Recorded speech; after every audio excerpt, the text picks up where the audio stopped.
Bababa na po yung aming pasyente. Dito na po kami sa Malolo. Yan po, bumababa na po.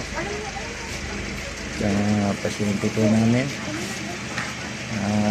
Dito na kami nilala po sa Malolo, sa provincial. Yan o. Baba na. Tabi muna ako sandali. Yan po, bumaba na po. Yan po, bumaba na po yung aming pasyente. Antay lang po sandali. Nakakumpay ito.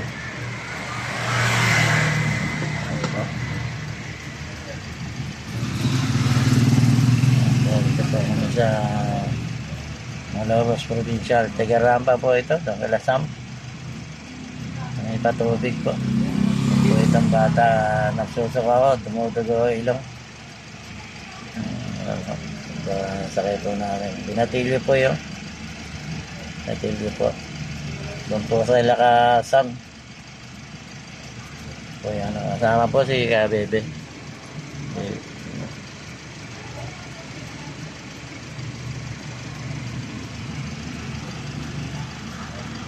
Kaya po, mabigan. Marami yung pasyente.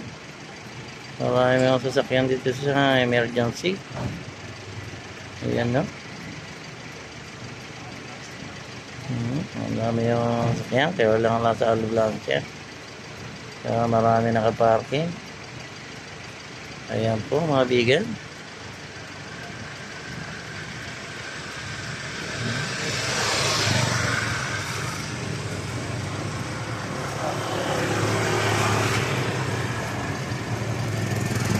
Sige po, mababe na po mga bigan. At magandang gabi po. Uwi na po. Tawag na lang ako sila kung ano, kung makukumpay na hindi. Mukha akong makukumpay. Ayan po, matulungan liyo ng ating barangay patrol. Ng ating barangay. Kasama po ang si Bigan, driver po ng patrol. Tulungan na rin natin ngayon. Mamadala sa ospital. Sige po, babay na po mga bigan.